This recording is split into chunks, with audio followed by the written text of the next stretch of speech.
CD99 เนาะตัวนี้จะเป็นสมาร์ทวอทรุ่นใหม่ล่าสุดเลยเนาะตัวนี้เนาะ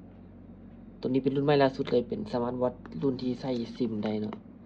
มีกล้องหน้ากล้องหลังหมุนได้ใส่ซิมได้โทรได้ลิน WhatsApp Facebook ได้ครบเลยเนาะรุ่นเนาะเดี๋ยวเราจะมาลองเบิ่งว่ารุ่นนี้มันใช้งานจังได๋เนาะรุ่นนี้จะมี2สีเนาะคือจะมีเป็นสีดำแล้วก็สีสตาร์ไลท์เนาะตัวนี้เอาสีดำมาให้เบิ่งเดี๋ยวเรามาเบิ่งกล้องเนาะว่าในกล้องมีหยังเนาะแน่อันนี้ตัวกล้องหลังจากเราแกะออกมาจะมีโมงมีสายแล้วก็มีอันแกะซิมให้เนาะตัวนี้เนาะโอเคอันนี้เป็นคู่มืออันนี้เป็นอันนี้จะมีตัวเป็น QC อันนี้มีใส่ซากเนาะมีโมงแล้วก็มีสายแล้วก็มีเป็นอันแกะซิมเนาะตัวนี้เนาะถ้าใครที่ซื้อนำร้านเขาจะมีแถมสายให้อีกพิเศษเนาะ2สายอันนี้คือแถมต่างหากเลยพิเศษเลยโอเคเดี๋ยวเราลองแกะซิมเจอเลยเบิ่ง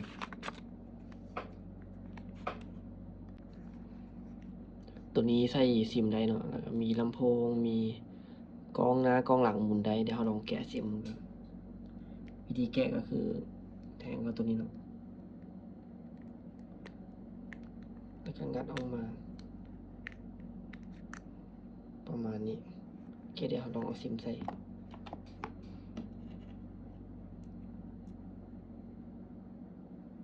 สังเกตร่องแล้วมันจะมีร่องอยู่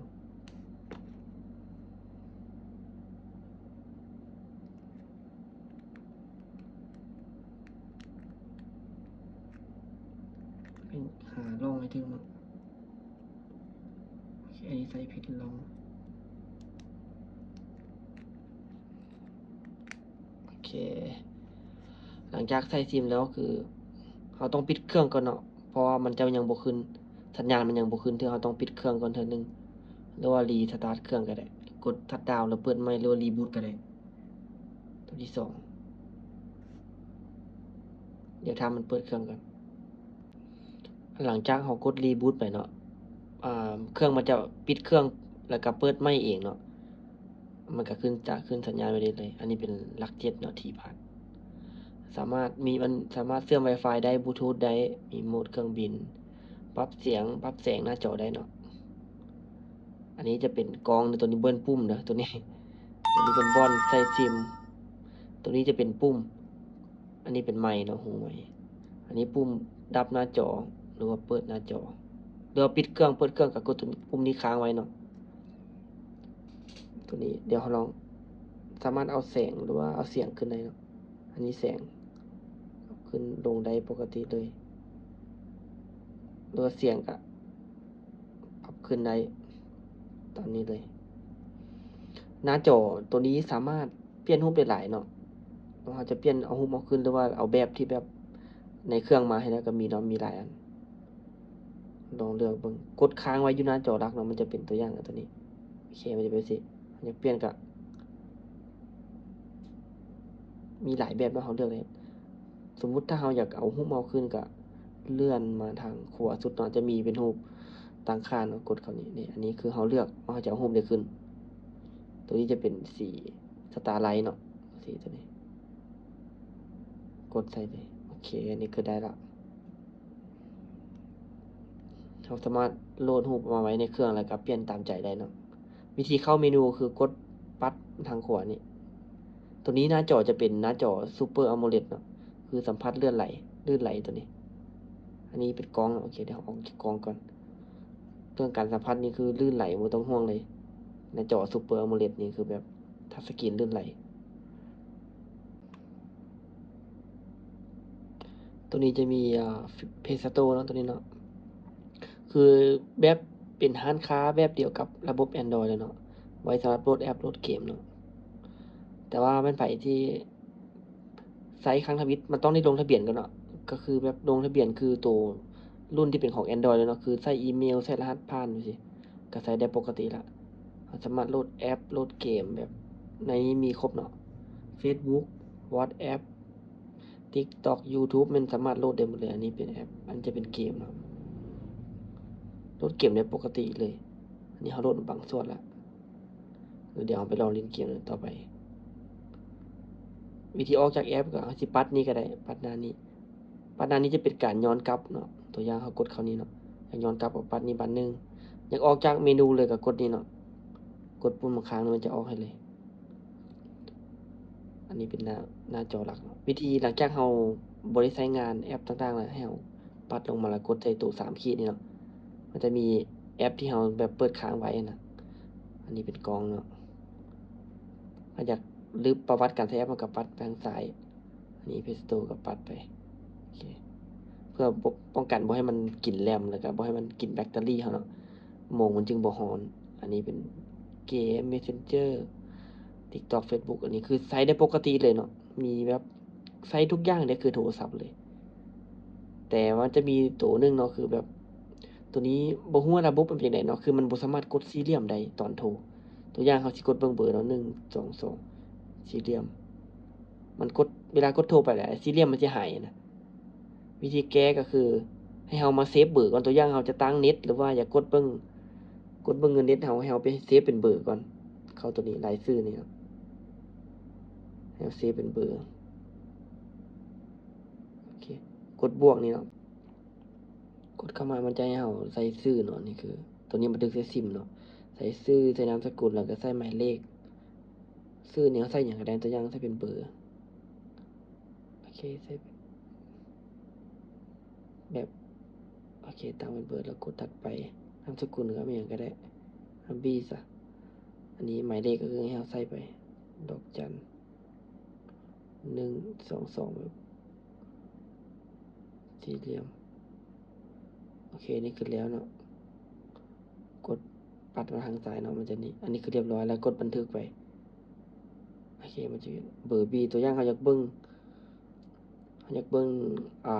อันนี้คือ1ดอกจัน1 2 2สี่เหลี่ยมนี่คือ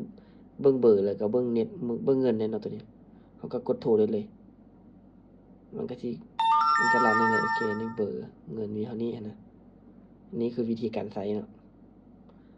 เวลาเธอนานอยากมากดเบิ่งเน็ตเบิ่งหยังกับความนี้บอนที่เราเซฟไว้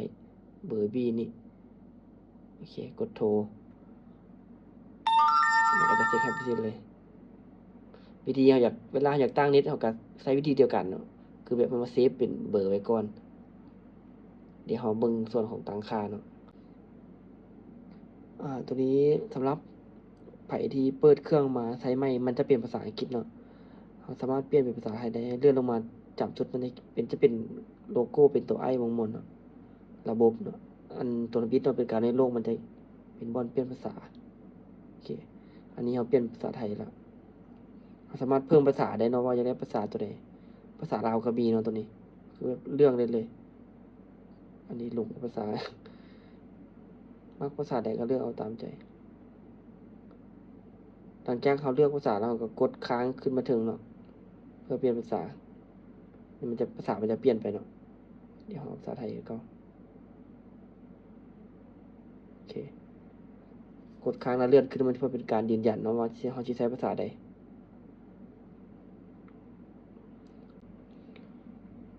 ส่วนฟังก์ชันตัวพลิกข้อมือเนาะสำหรับไปที่แบบอยากให้เวลาพลิกข้อมือแล้วให้หน้าจอมันเปิดเองนะเอามาเปิดอยู่นี่เนาะมันจะเขียนแต่ว่าการแสดงผลเลื่อนลงมาจะเขียนแต่ว่าขั้นสูงเนาะแต่ไปตัวนี้มันจะเขียนแต่ว่าไลท์เวกอัพตัวนี้เนาะถ้าไผปิดอยู่ก็ให้เปิดเพราะเวลาเขาเปิดตัวนี้มันจะเป็นการเปิดฟังก์ชันพลิกข้อมือแล้วหน้าจอจะมันจะหุ้งเองตัวอย่างเขาดับไปสิมันจะหุ้งเองเนาะตัวนี้ไผอยากให้แบบเวลาพลิกหน้าจอแล้วมันหุ้งเองก็เปิดไว้ได้ตัวนี้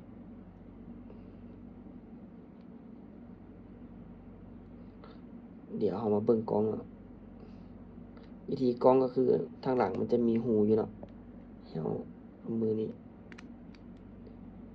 กล้องตัวนี้มันจะหมุนได้เนาะหมุนได้ปรับหมุนได้อันนี้แสงมันหลายเลยมันเลยมัวนิดนึงอัดอยู่กล้องแสงหลายอันนี้คือเป็นคอมหมุนได้เลย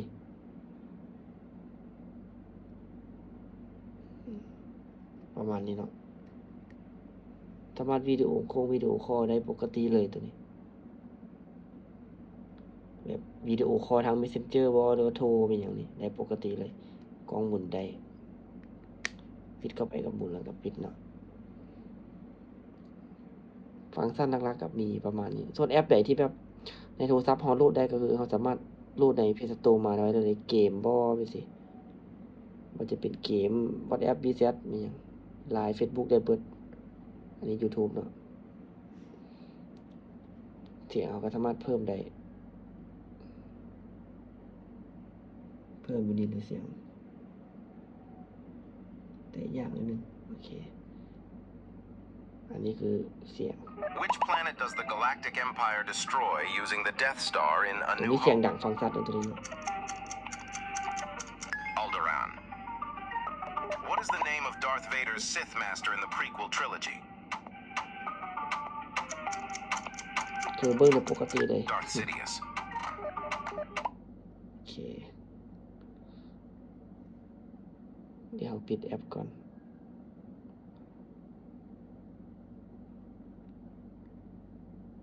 เดี๋ยวต่อไปลองมาเบิ่งลิน TikTok เบิ่ง TikTok ก็ลินได้เนาะรุ่นนี้เนาะลำโพงดังดี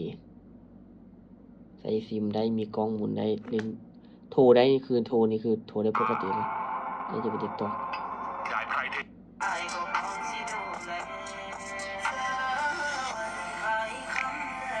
อันนี้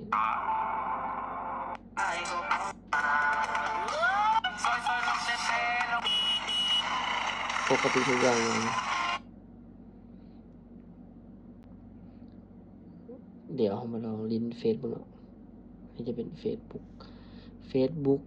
WhatsApp WeChat ทุกอย่างลินได้หมดเนาะลินปกติลินคือโทรศัพท์ทุกอย่างเลยกดไลค์ได้คอมเมนต์ได้โอเคได้ทุกอย่างเลยแบบสบายแล้วดูนี่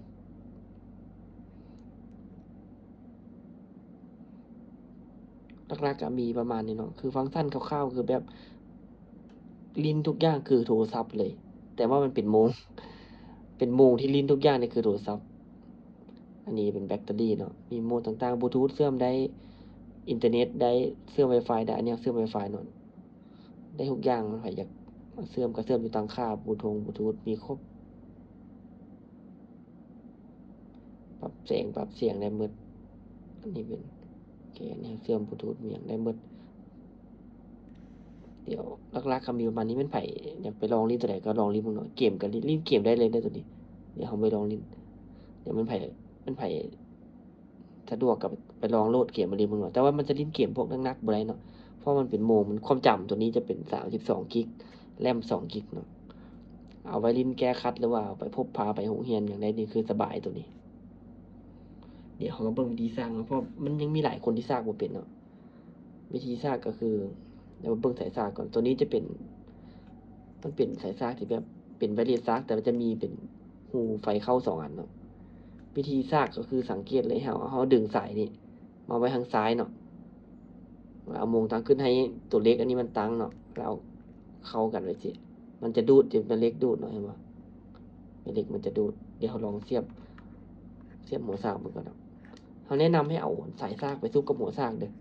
บ่แนะนำให้เอาแบบให้เอาตัว USB ตัวนี้ไปซุกกับปลั๊กเสียบโดยตรงเพราะย่านว่าไฟมันแห้งกันนะเดี๋ยวลองสร้างมัน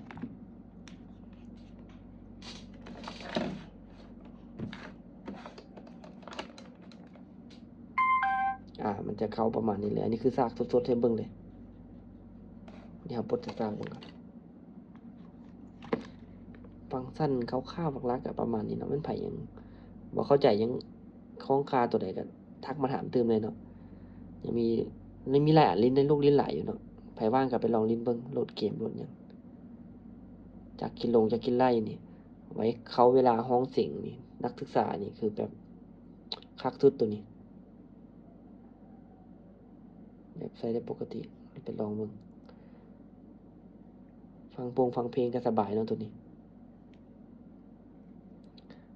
ประมาณนี้เนาะมันไผมีปัญหาหยังก็อินบ็อกซ์มาถามเติมเลยเด้อ